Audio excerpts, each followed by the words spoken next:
আমাদের মসজিদে করা হয়েছে। কত দারুণ দৃশ্য।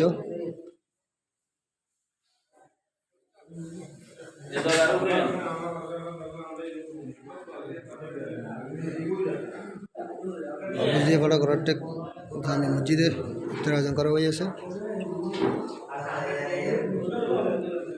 সবার দাওয়াত রইল।